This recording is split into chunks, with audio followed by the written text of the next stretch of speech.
Make sure it's working.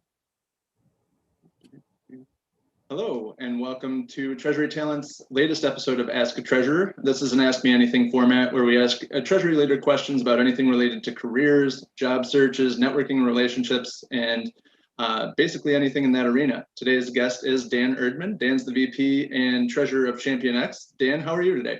I'm doing great. Thanks for having me. No, absolutely. Thanks for joining. Where in the world are you located? So I'm located in the Woodlands, Texas, which is just north of Houston. Awesome.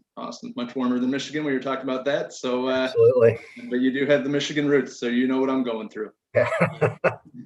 As always, we do have Scotty monitoring the conversation. Practitioners, this is your opportunity to ask questions as well. We do have questions that are prepared, but this is to get you access to someone who's currently sitting in the treasurer's seat. So Scotty is on mute right now. He is monitoring for questions.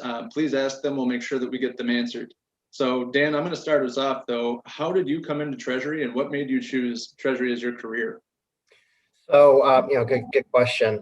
It's interesting. So I think Treasury kind of chose me. It was not so much. I kind of fell into it is, I guess, the best way to put it. So I graduated from college with a business degree with a focus in accounting and went to work for a bank in the accounting function. So I was an accounting associate, accounting supervisor, and then a financial analyst. And I left there, and through my network, I came to do some contract work at a healthcare company, and they fired their cash manager. My boss looked and said, "Hey, Dan's got banking experience. He's got accounting experience.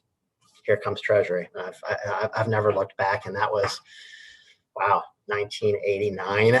So I'm dating myself here, but I've been doing this for a long time. So I started there, and I just kind of stuck with it. And I think I've got the best job in finance at any company I've been. That's awesome, and I think we'll choose the term seasoned Treasury professional is what we'll go with instead of experience. So how was that transition? I know it took place quite a long time ago, but how was that transition from banking into corporate? It was really pretty natural.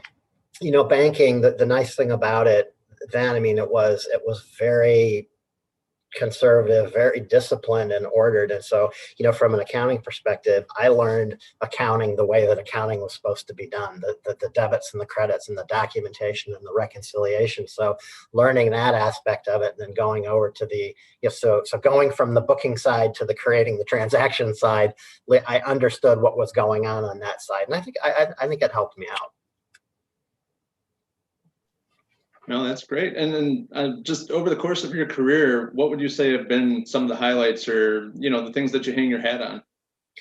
So there's a few, and I kind of thought about this. You provided me this question in advance, and there's kind of three areas. So, as far as my highlights, I'd say people, projects, and promotions in that order. So, throughout my career, I've been fortunate enough to be able to hire, develop, train, and promote several individuals who have gone on to have really successful and rewarding careers. And those individuals have told me that I played a key part in that. It's just real gratifying to be able to do that. And as aside from my day job, working with early and mid-career people is my favorite thing to do. When I've interviewed for jobs, my prospective bosses have asked, well, what would you like to do after Treasury? Would you, if you had to go do something different? And all the jokes and comments about HR aside, I would like to be in a development type of role where I could work with early and mid-career people all the time. So people, projects, I'm a finance geek. Every Treasury guy loves to do big financing deals, whether it's for M&A or just, putting new debt in place or doing a new revolver. I've had a couple of multi-billion-dollar transactions I've put together that were firsts for my company, in working on capital structure for them. When I went to work for a spec chem company, I was hired in to run Treasury globally, but also to manage a $2 billion pension plan. So this was 2008.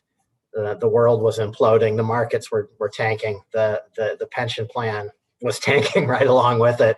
And it's the structure of the underlying assets of the pension plan weren't well aligned with the underlying liabilities. And so if you know anything about pension management, it's all about that relationship to interest rate sensitivity. And so we were able to implement liability driven investing, which is kind of what everybody does now. So we implemented LDI before LDI was cool, and it got a lot of good press internally, and it kind of helped right the ship with the pension plan. And coming in and being new and to the company, you come in new to a job, you want to make an impact right away, right? And to be able to have that kind of an impact, it really kind of opened a lot of people's eyes and let them know that, hey, this guy knows what he's doing, which I didn't, because I'd never managed a pension plan before.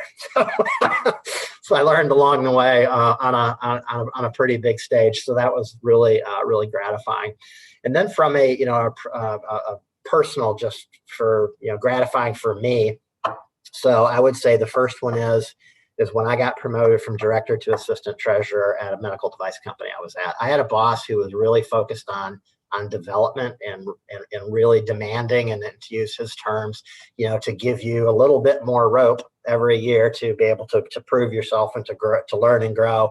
And he would always remind me, I'm going to give you a little bit more rope. You've proven yourself, but you got to remember by the same token that the rope I give you is the same rope that can hang you. So, but I worked my butt off for a couple of years, and then I had my annual review and got promoted to assistant treasurer, and that was kind of that was that next rung on the ladder for me. And I was pretty excited about it. My wife was very excited about it, and real proud of me. So that was gratifying as well. And then I would say, prior to here, I was VP and treasurer at another company, and my wife and I decided we wanted to move back to Texas and didn't want to be in the upper Midwest anymore. So I just quit my job and moved down here and had what I refer to as my 10-month sabbatical, which I talked to you guys during that time, right? It wasn't so much a sabbatical. I was kind of getting tired of having too much time on my hands. But I started networking down here as soon as I got here and got settled. And, through my network, I got contacted right as COVID was really getting going. So at the end of March, I had an initial contact from somebody on my network that let me know that a recruiter was looking for a senior treasury person on the north side.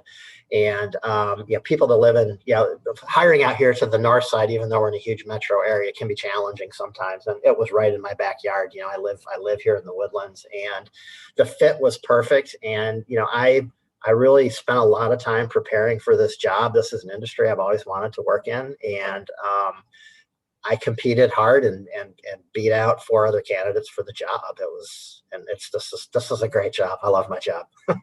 Yeah, I mean, it comes across in the conversation, just the energy in that conversation that we were having before we got on here. And I remember you have spoken with both Scotty and me over the course of your search. And to that point, senior level treasury jobs, there are only so many out there. That search can take a little bit of time, but very happy to see that you've landed, and that even more so that you're happy with where you've landed. Because you've certainly taken an atypical approach, not to paint with too broad of a brush, but treasury professionals do tend to be a little bit more risk averse. And here you are quitting your job and just moving to a new location. I know your wife's from down there, but there's still, a whole lot of unknown that comes along with that, right? Mm-hmm. Yeah, absolutely. It was, again, but, part of it is that, I've also worked really hard to be financially secure, and not to go too far down that road, but one bit of advice is, my dad told me, always pay yourself first. Make sure that you're putting away for your future and maximizing your company's match, because it's such a great return on your investment. And so my wife and I felt that we were in a place that we had saved where we could do this. And life's short, right? And and as somebody who's kind of looked at that and looked at the potential for life to be short, and I've looked at that in the face.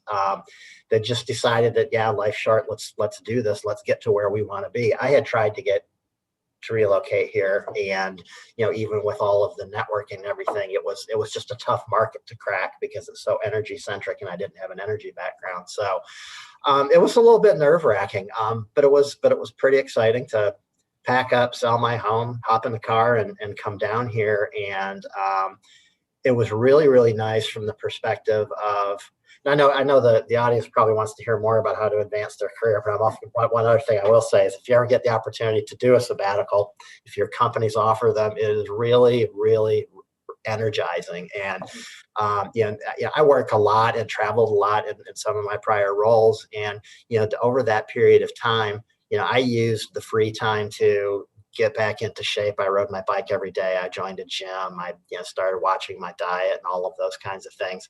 But just being able to go shopping or go to lunch or go for a walk with my wife every day, and to be able to really spend lots of time with my wife again, it was awesome. And it just helped us really reconnect. And so that was great. You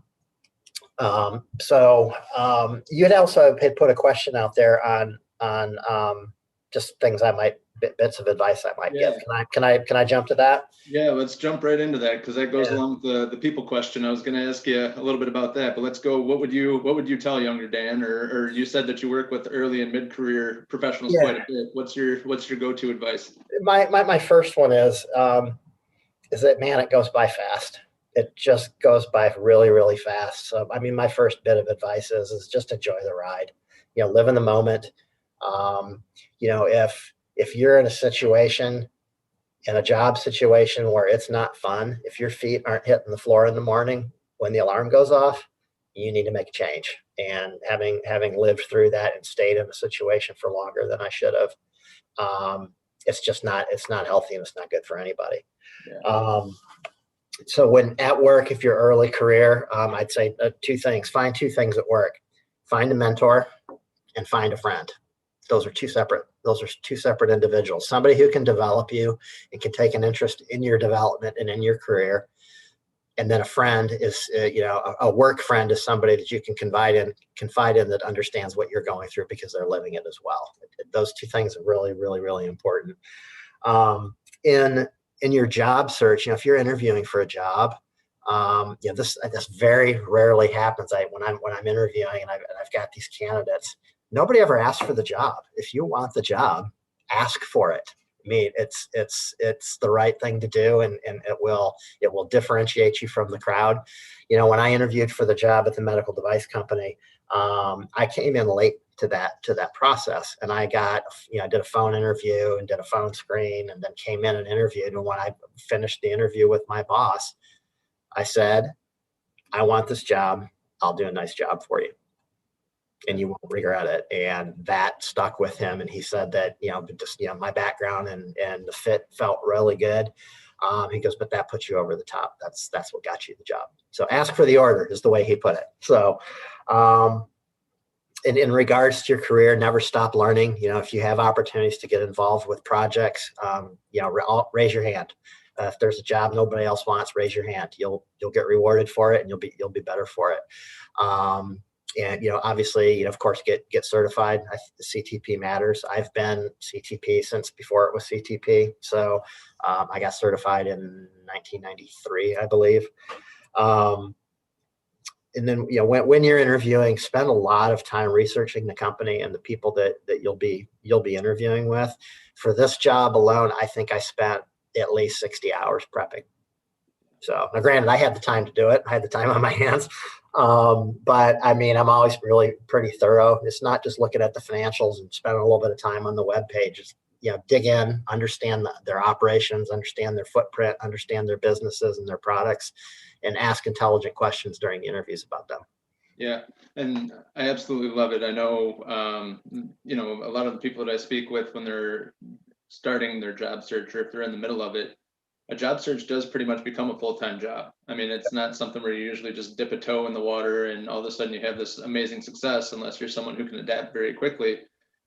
Job searches do take time, and you have to prepare, or else you're going to miss out on some opportunities along the way because of it. So yeah, absolutely.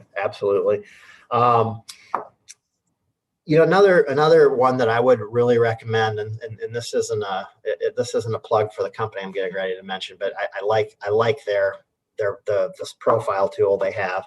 But understand yourself, understand your strengths. There's a great tool out there by Gallup organization called Clifton Strengths. $50. They focus on 34 skill dimensions, and they teach you to focus on your top 5 strengths. Yeah. It's fantastic. I was a huge skeptic of it when I was at a company that we did everything that we did was aligned with Gallup. So pre-screening and hiring, we hire through their processes, and it really does work, and it really helps as a hiring manager to hire for fit and to help to help understand how people work and how they manage interpersonal relationships and the like. It's real interesting. Nobody can be all things to all people, so why not just really hone what you're good at and use it to leverage areas where you may not be as strong. So, and then last but not least, and this should be obvious to everybody, is network relentlessly. You won't always get your next job from a network. Often it's going to be recruiters, right? Yeah. But if you have a good network and you're nurturing it, so don't just go start trying to get LinkedIn connections with everybody because it's got a treasury in their title. Be genuine about it and to develop and foster those. And I've got, I don't know, 1,500 or whatever connections on LinkedIn. There's about 100 of them in there that I, at least on an annual basis, I still continue to nurture. So, the job that I got with the specialty chemicals company came through a network, a connection. The job here, I got contacted because of a network connection. So it does pay off. No, it absolutely does. And I guess you had given some insight into how to network, but is there anything else you'd want to dig into? And just in terms of how to interact with your network, how to build your network. We've covered the be genuine piece, but any other guidelines that you'd want to jump into? So professional organizations, I belong to AFP. I also belong to the Houston Treasury Management Association, and the network connection I made was the first person I met at HTMA. I met that person, was introduced to that person at HTMA through somebody in my professional network who now works for a software company who's based in Austin, who reached out to me because I kept in touch with her over the years, and she had noticed that my status had changed and that I was looking for a job, and so she put me in touch, and the rest is history.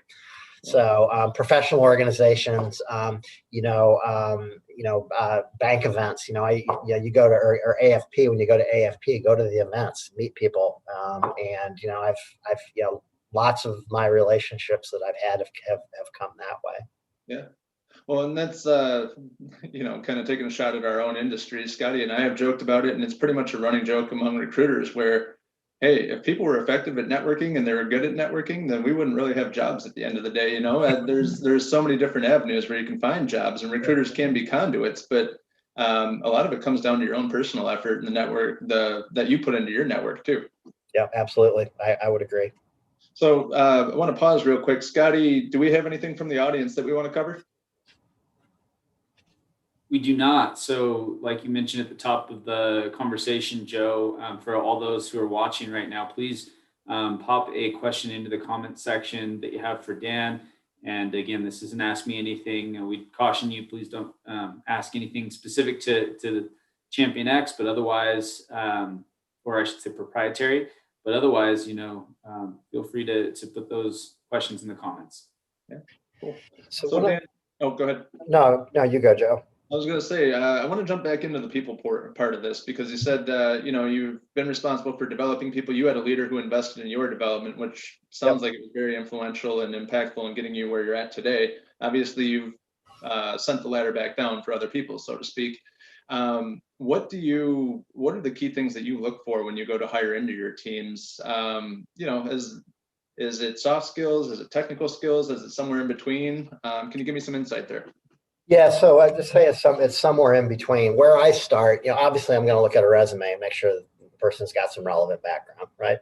And then I hire for fit first. So I have, I do an initial interview, 30 minutes where I introduce myself to the candidate and vice versa, and just ask them to 5 minutes to tell me a little bit about themselves. And then I have set questions where I look for what their work styles are. So are they Are they high achiever or are they high discipline? What drives them to make sure they're going to hit project deadlines and daily deadlines? Is it a sense of discipline, a sense of responsibility, or a sense of a drive for achievement?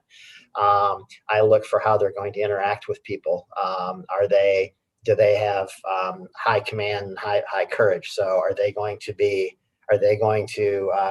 not wilt in the face of opposition? Are they going to stand up and have their voices heard?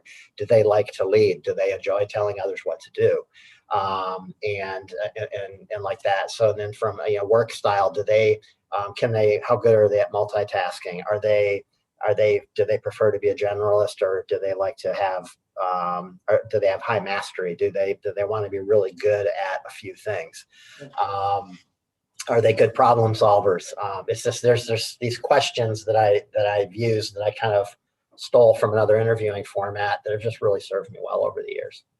So technical skills are important, and as you take a look at that, it kind of depends on the role too. If I'm hiring a cash manager, experientially, do they understand bank products? Do they understand the banking systems? Do they understand controls over cash transactions and the like?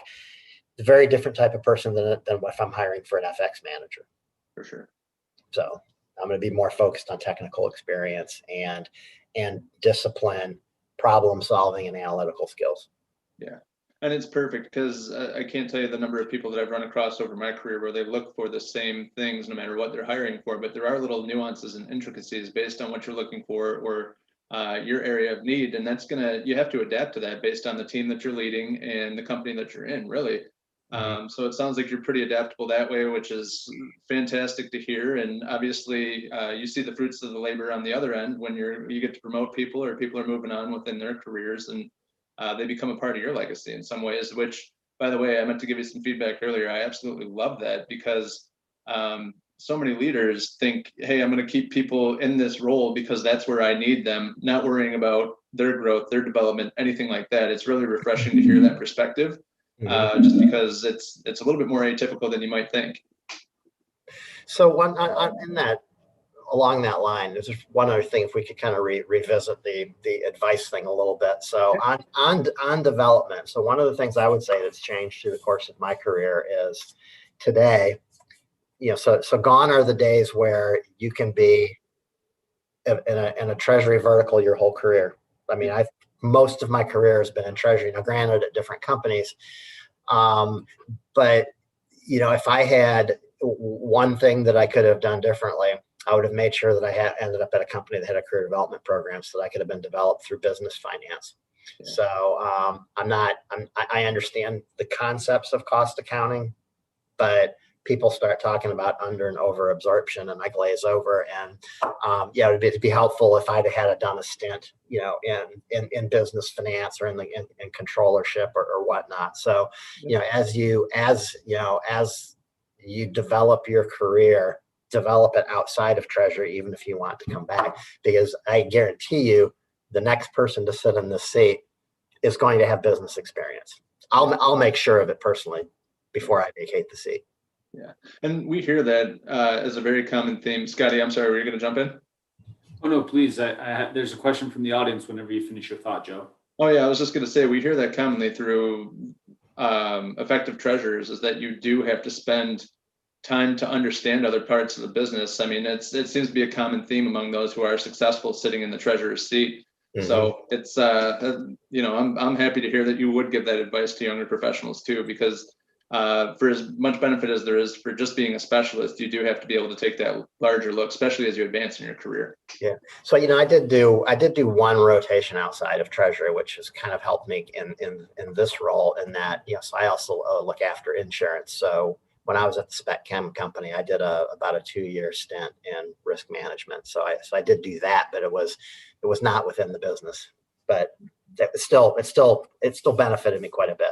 Yeah, it's energizing too to get outside your comfort zone and do something completely different. It's a lot of fun. Yeah, it keeps you engaged, and it's a new challenge, especially if you enjoy learning new things. So, Scotty, what do we have from the audience? Yeah, we have a specific question I think that would be helpful, just to get thoughts around the individual asks, what do you look for specifically when it comes to hiring for an FX manager? So I like, interesting. A lot of the FX guys that I've worked with, guys, ladies, some people, were engineers. They were engineers that went back and got their MBA, which so if you take a look at, let's stereotype for a minute if we can, they tend to be very technically focused and very analytically focused, very detail oriented. So if you take a look at what, my current FX director does with him and his analysts together, they're compiling exposures that we have globally, because we're in over 50 countries throughout the world with some really interesting currency pairs across multiple ERPs. And so the data mining that they have to do on a daily basis, and the reconciliation they have to do on changes in exposures over a day-to-day, week-to-week, month-to-month basis. So you have to, the attention to detail, the attention to audit and control. So understanding where your control points need to be to make sure that your data is good and that your hedges are being executed effectively. And then, so if I'm hiring at the manager level, and then, I'm going to be looking for somebody with relevant experience as well. Yeah. Do you have any go-to questions to flesh that out that maybe someone who would be preparing for an interview as an FX manager and FX director, maybe not necessarily under you, but something that they could prepare for so it wouldn't be a complete curveball? I'm going to ask them to explain the hedging programs that they've been involved with before, to see what types. Was it, if it was a balance sheet, a transaction exposure type of, balance sheet hedging program, walk me through that. How do exposures arise? What types of, your ERP system using a daily rate or a monthly rate or, prior month, current month? How do you, how are you compiling your exposures? How are you hedging? What types of products are you using? If it's, and similar questions if it's cash flow hedging, but if it's cash flow hedging, it's how are you coming up with the forecast data? What type of hedge accounting are you electing? And just questions like that to just understand that, okay, they really do have to verify their experience and their background, and to understand, do they just understand their part of it, or do they also understand the accounting part of it? So here, we don't do the accounting, but we provide all of the data to accounting. And the guy that I have in the seat now, he goes, it's my responsibility to understand what they're living through. And so he understands it himself. So again, detail oriented, following the process through from start to finish, and having an understanding of the impacts he's having on accounting. Yeah, and I love the interview style too. You get beyond the yes/no questions, and you have them almost reverse engineer what they're doing, because that's a sign of mastery, is if you're able to easily explain it and teach it to other people. So that's awesome. Scotty, we have another question. Yeah, we do. So this question is for roles at the senior treasury manager level and above, all the way up to treasurer. Do you recommend people focus a little bit more generally, or should they really tailor kind of how they sell themselves for a given role to what they're finding on the job description? Great question. So what I would say is that as you grow in your career and go up the org structure, I think that where the focus needs to turn, it's going to be less about experience and more about leadership. Have you developed leadership skills? What kind of management experience that have you had? What kind of management successes have you had? Have you helped grow talent and develop and promote? So more on leadership, more on command, and how you interact with senior and executive management. Yeah, how you're managing stakeholder relationships, how you're adapting to situations where you are put on the spot, and then how you can lead people. That's everything that falls under your scope as you grow, right? Yeah, and that's one of the things that is, it's an interesting part of the process. I think personally, as you work up, from when I went from manager to the director, there was a noticeable change in the level of accountability and responsibility that I had, and that frankly takes some getting used to. And it's different from company to company, but when you work up into and you're all of a sudden here for the first time. I'll be honest and say the first time that I sat in the treasurer seat was, okay, well, I've been afforded the opportunity. Can I really do this? Granted, it was a new company and it was a new role. I was coming into a seat that had been empty for 15 months, and you sit there and you have that moment, and then you realize, well, I've got the technical background now. Can I lead? And you'd have to ask my employees here whether I'm a good leader or not, but it seems to be going well. I was going to say, based on what we've discussed so far, I would venture to say that you're probably a very good leader. So that's good. I mean, that's great stuff. And I think I'll call it imposter syndrome. I think that's normal for everyone, right? Like you kind of get to, well, why was I selected? Can I even do this job? And you kind of have that moment of self-doubt, and then you kick yourself in the butt and you're like, wait a minute, I know what I'm doing. I just need to do what I've done up to this point. Yeah, absolutely. So, with that, I mean, I did have a question for you around the CTP and the CFA. Obviously, we touched on that a little bit earlier, so I think I can safely assume where your thoughts lie on that. Is there anything you'd want to add about certifications or anything like that? Yeah, I mean, they're all very beneficial. I mean, anymore as you get up into, particularly at least manager and above, my expectation is you have CTP or make the commitment to get it within the first year in the seat. I've had, when I worked on the pension at the spec chem company, I had a CFA who worked for me, and his style and his educational background, along with that certification, he really helped educate me on some of the more technical aspects of running a pension plan. So that was super helpful. Having a CPA, in Treasury, it's more, I think it's real helpful because it helps having somebody like that on the team that can help the rest of the team kind of understand some of the accounting impacts on what we do, particularly on the more technical stuff. Oh, perfect. Scotty, did we have another question from the audience? Nope, that does it. All right, perfect. Well, Dan, thank you very much. I think there's a ton of insight and certainly a lot of tips that can be taken from this conversation. I know I certainly enjoyed getting to know you a little bit better and appreciate you sharing your experience with us. Scotty is back on mute, so I'll speak for him and saying the same. But with that, we'll take you off the hot seat. Thanks for joining us. I appreciate it and enjoyed it. Thanks, Scott. Everybody have a good weekend. Bye. All right, thanks. Bye-bye. Treasury community, that'll wrap it up for us. Thank you for joining. Thanks for your questions. We will be back on Monday with Ask a Treasury Recruiter. And if you need anything in the meantime, feel free to reach out to me and Scotty.